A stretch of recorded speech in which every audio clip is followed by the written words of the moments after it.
ऐसा माना जाता है कि किसी भी एग्जाम की सफलता में जितना योगदान एक स्टूडेंट की तैयारी का होता है उतना योगदान एग्जाम हॉल में आपका कैसा व्यवहार रहता है उसका भी होता है।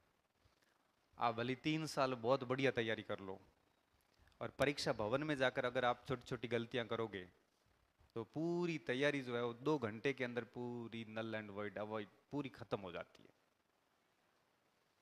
और आपने कई अपने साथियों से ऐसे सुना होगा कि मेरे से पेपर सही तरीके से अटेंड नहीं हो पाया,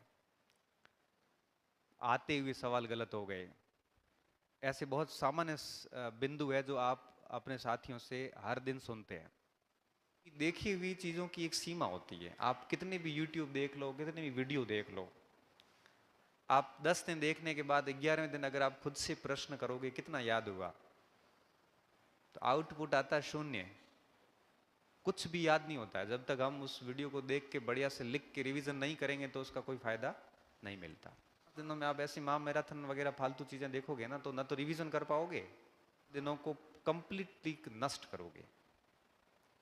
मैं मेरा खुद का उदाहरण देता हूँ। क्या हुआ, मैं असिस्टेंट प्रोफेसर का इंटरव्यू देने गया था अजमेर।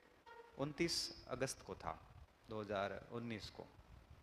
19 ही था ना, नहीं 18, सॉरी 18 को। वापस आते वक्त 2 सितंबर को हेडमास्टर का एग्जाम था मेरा। तो इंटरव्यू देके और मैं अजमेर से जोधपुर आया, तो मैंने सोचा कल एचएम का एग्जाम है वो भी दे दूंगा। तो बाकी तो मैंने कहा ठीक है, सब पढ़ा हुआ। साइंस पढ़ी हुई नहीं, लंबा समय हो गया। तो ट्रेन उसमें गाड़ी में आ रहा था, आते वक्त सोचा कि चलो देखते हैं कुछ। तो यूट्यूब देखते देखते किसी संस्थान की ऐसी मैराथन क्लास चल रही थी, महा मैराथन महायुद्ध वाली। 40 घंटों में पूरी विज्ञान उस टाइप से। मैंने कहा ये तो ठीक है, किताब तो है नहीं, चलो यही कर लेते हैं। 10-12 घंटे की क्लासेस वो मैंने डैड की स्पीड से करके 25-30 घंटे की कुछ थी, तो मैंने 10-12 घंटे में निपटा भी दी। तो 10-12 घंटे वीडियोस देखने के बाद में आदमी को क्या वापस 7-8 घंटे नींद भी लेनी पड़ती है, क्योंकि आंखें दर्द हो जाती, चिड़चिड़ापन और आ जाता है, कुछ भी फिर ठीक नहीं लगता। पेपर देने गए, वो एक सिंगल सवाल नहीं आया। ऐसे अच्छा लूसेंट की किताब लेके बैठता तो कम से कम 5-7 सवाल सही करके आता। उस दिन महसूस हुआ इस चीज को लेके कि कभी भी ऐसी जो महा मैराथन क्लासेस होती है, अमित गुस्सा हो रहा होगा कि सर मैं गणित की महा मैराथन लेता हूँ लेकिन क्या, मैं जब एक तरफ स्टूडेंट हो और एक तरफ टीचर कोचिंग सेंटर हो, तो मैं हमेशा आप लोगों के साथ में रहता हूँ। मुझे कोई मतलब नहीं इन चीज़ों से, तो साफ कहने वाला व्यक्ति हूँ। आप मेन चीज़ों का रिवीजन ही करना, और कोशिश करो कि साइकोलॉजी एक बार देख लेना, क्योंकि कॉन्फिडेंस आ जाएगा। और शिक्षण विधियां देख लेना। अभी आप ऐसे नहीं कि हिस्ट्री लेके बैठो, सेंटर पे जो भी फॉर्मेलिटीज है इस बार 1 घंटा पहले पहुंचना है। फिर हम लोग गेट बंद कर देंगे, आपको अंदर आने नहीं देंगे, फिर रोते हुए बहुत बुरे दिखोगे। फिर अखबार में न्यूज़पेपर में आता है कि बच्चे रो रहे थे लेकिन अंदर नहीं लिया था। हमारे पास स्पष्ट इंस्ट्रक्शन होते हैं कि भाई, स्पष्ट रूप से इंस्ट्रक्शन होता है 1 घंटा पहले आना है, नहीं तो हम आपको शामिल नहीं करेंगे। फिर गेट बंद हो जाते हैं, हम लोग गलत फहमी में रह जाते हैं कई बार। तो प्रयास ये करो कि अपन 2 घंटे पहले चले जाओ, और एग्जाम से एक दिन पहले आप अपने सेंटर, अपना सारी सामग्री, जो भी आवश्यक नोटिफिकेशंस के अंदर चीजें हैं, खुद से पढ़ लो। किसी की बातों या किसी के भरोसे में मत आओ, और वहाँ सेंटर वेंटर की सारी व्यवस्थाएं अपने स्तर पे कर लो। उसके बाद जब एग्जाम हॉल में जाओ तो वहाँ ज़्यादा, सबसे ज़्यादा जो ज़रूरी चीज़ें हैं वो ध्यान रखनी है हमारे को। अब कुछ बच्चे क्या करते, पूछते हैं कि पहले कौन सा भाग अटेंड करें। अब हर टीचर अपना अपना अलग मत देता है। कोई कहता है साइकोलॉजी पहले कर लो, कोई कहेगा सामाजिक पहले कर लो, कोई कहेगा लैंग्वेज पहले कर लो। तो मेरा क्या मानना है कि आपको ये प्रश्न किसी से पूछना नहीं चाहिए। आप पहले वो भाग करो जो आपको लगता है कि हमारा अच्छा भाग है और हम उसको फटाफट कर भी लेंगे। और हर स्टूडेंट की मजबूत पक्ष अलग अलग होता है। किसी को साइकोलॉजी बहुत अच्छी लगती है, 15-20 मिनट में निपटा देते हैं। किसी को सामाजिक बहुत अच्छी लगती है, किसी को लैंग्वेज बहुत अच्छी लगती है। और प्रश्न करते वक्त हमेशा एक चीज का ध्यान रखना, टाइम मैनेजमेंट बिगड़ना नहीं चाहिए। पिछली बार कई ऐसे बच्चे आए, हम जब ड्यूटी करते हैं ना एग्जाम में, तो हम देखते हैं पहले बैठे बैठे 2 घंटे तक पेपर करते हैं आराम से सॉल्व, फिर जब गोले भरने का वक्त आता है फिर हड़बड़ाहट में 5-7 गलत कर देते हैं, गोले भरे नहीं जाते टाइम से, फिर चिल्लाते हैं सर 10 मिनट का टाइम और दे दो, और सर तो कहाँ से दे, सर को खुद को टाइम नहीं है। 2 मिनट लेट होते पीछे सेंटर सुपरिटेंडेंट हमारी हालत खराब करता है कि आप 5 मिनट लेट कैसे आए। तो क्यों ना आप पहले से बैलेंस करके चलो। इसलिए कहते हैं कि जो भाग कर लिया उसके गोले भर के फिर आगे बढ़ो। साइकोलॉजी करी, करने के बाद में 30 ही कर दो, क्योंकि नेगेटिव मार्किंग तो है नहीं। 30 ही गोले भर दो, फिर अंदर से रहेगा कि अब 120 ही बचे हैं। फिर इस तरह से 30-30 करते जाओ, गोले भरते जाओ, फिर आगे बढ़ो। इससे क्या होगा कि आपके ऊपर एक प्रेशर नहीं रहेगा।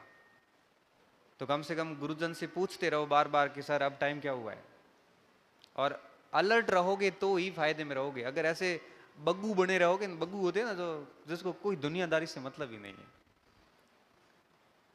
कुछ पता नहीं चल रहा है, बस किए जा रहा है, साइन करना आ रहा नहीं, ओमआर भरनी नहीं आ रही है, ऐसी स्थिति में बने रहोगे तो भैया कोई काम की नहीं हो। सही कह रहा हूं। 2 नंबर गलत भर के आते हैं, फिर 5 नंबर काट देता है आयोग, अपने आवे येता ही है, वो 5 नंबर माइनस और करा दिया यहां रिजल्ट रुकता है। तो बेहतर ये है कि टाइम मैनेजमेंट का पूरा ख्याल रखें।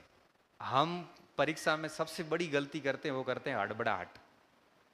इतना ज्यादा जल्दबाजी करते हैं, इतनी जल्दबाजी करते हैं, आ रहा है तो भी जल्दबाजी, नहीं आ रहा तो भी जल्दबाजी, आ रहा है तो हम ओवर कॉन्फिडेंट हो जाते हैं।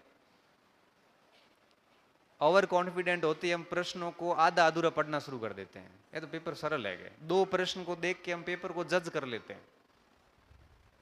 फिर प्रश्न पेपर पत्र को सरल घोषित करके हम गलतियां करना शुरू कर देते हैं। और आपको पता है पास होने वाला 5 नंबर से होता है और फेल होने वाला भी 5 नंबर से होता है। और ये सिर्फ और सिर्फ गैप रहता है अटेंड करने के कारण। प्रश्न को 1 से 2 बार ढंग से पढ़ने के बाद हम विकल्प पे आते थे। और आज भी मुझे कोई प्रश्न बच्चा लेके आता ना, यहाँ पे सब शाम को मेरी क्लास होती है डेली 2nd ग्रेड SST में, तो बच्चे प्रश्न ले आते तो मैं चारों ऑप्शंस को एलिमिनेट करता हूँ। मतलब ये हो नहीं सकता, ये भी नहीं है, भले मुझे सीधा उत्तर आ रहा है लेकिन मैं डायरेक्ट आंसर कभी नहीं करता। 3 एलिमिनेट करने के बाद में चौथा अपने आप आंसर शेष बचता है और वो कहते हैं अब ये पक्का उत्तर यही है। और उसके बाद जो आप अगला प्रश्न करोगे ना, वहां आपका कॉन्फिडेंस बड़ा देखने लायक होगा। आपको एक अंदर से फीलिंग होगी कि चलो जितने किए इतने परफेक्ट है। 2.5-3 घंटे जो है ना, वो आपके करियर बनाने के भी है, करियर बिगाड़ने के भी है। 8 महीने 10 महीने 12 महीने जो तैयारी की है उसको मूर्त रूप देने के वो 2 घंटे हैं। अब उसमें अगर आपने गलती कर ली तो 3 साल तैयारी की हो चाहे 1 साल तैयारी की हो, लोगों को ये दिखेगा कि फेल हो गया, इसने तैयारी की नहीं। क्योंकि आपका रिजल्ट आपकी तैयारी का आईना होता है। अब आपने वो रिजल्ट कैसे प्राप्त किया है ये लोग नहीं देखते हैं, लोग ये देखते हैं कि आपका रिजल्ट क्या है। आपसे कम पढ़ने वाला 2 नंबर ज्यादा ला के पास हो गया, आप ज्यादा पढ़ के अगर फेल हो गए तो लोगों को ये लगेगा कि आपने कैसी, आपसे उसने ज्यादा मेहनत की थी। आईना खराब ना करें। लास्ट बेल लगती है ना ओमआर सीट लेने की, उस समय तक आप गंभीरता बनाए रखना। रीट एग्जाम संपन्न होते ही और रीट का स्कोर आते ही तय कर लेना कि अपने को अब आगे क्या करना है। जैसे L1 का स्टूडेंट है और लग रहा है कि पात्रता होगी नहीं, उसी दिन इसी के पीछे लग जाओ। L2 बीएड का स्टूडेंट है, लग रहा है पात्रता नहीं हो रही है, उसी दिन खा पी के 2nd ग्रेड या 1st ग्रेड के पीछे लग। क्योंकि फिर पश्चाताप या गम करने का तो कोई सेंस नहीं। क्योंकि मुझे पता है इस रीट के एग्जाम के बाद भी आप देखना लाखों बच्चे ऐसे होंगे जो क्वालिफाई नहीं होंगे। तो मैं ये मानता हूं कि 5-7 नंबर का जो फासला है, ये फासला बड़े आराम से परीक्षा हॉल के मैनेजमेंट से पार किया जा सकता है। हम लोग बाड़मेर जैसलमेर के जो लोग हैं, ये बच्चे बहुत मेहनती है। यहाँ के बच्चों में जो मैंने जोश देखा है ना, हमारे रीज़न ये है कि हमारे पास में इसके अलावा कोई दूसरा ऑप्शन नहीं है। खेती बाड़ी इतनी यहाँ पे होती नहीं है, रोजगार के साधन यहाँ पे कम है, और अब हम लोगों ने पढ़ना शुरू किया है। आज से 10 साल पहले हमारे गांव में क्या होता था कि आसपास भी देखने से कोई नौकरी वाला मिलता नहीं था, तो मोटिवेशन नहीं मिलता था।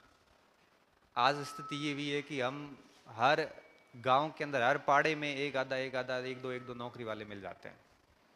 तो हमें भी लगता है कि जब ये लग सकते हैं तो हम क्यों नहीं लग सकते।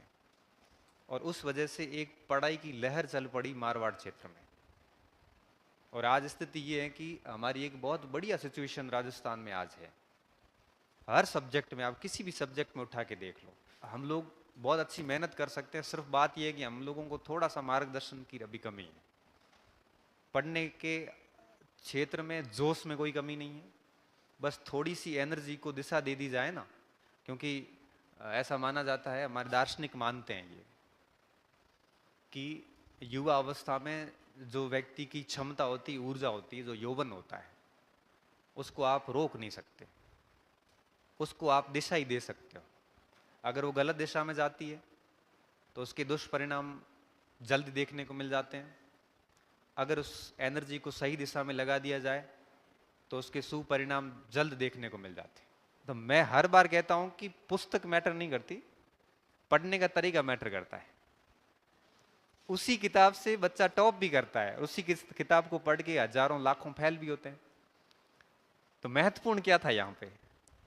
महत्वपूर्ण था कि आपने उस कंटेंट पे कितना विश्वास किया है और किस स्तर का आपने पढ़ा है। अंत तक हाथ नहीं निकालने चाहिए हमें। मां सरस्वती कब मेहरबान होती पता नहीं चलता। किस परीक्षा में नौकरी लगेगी आपको कभी आइडिया ही नहीं होगा।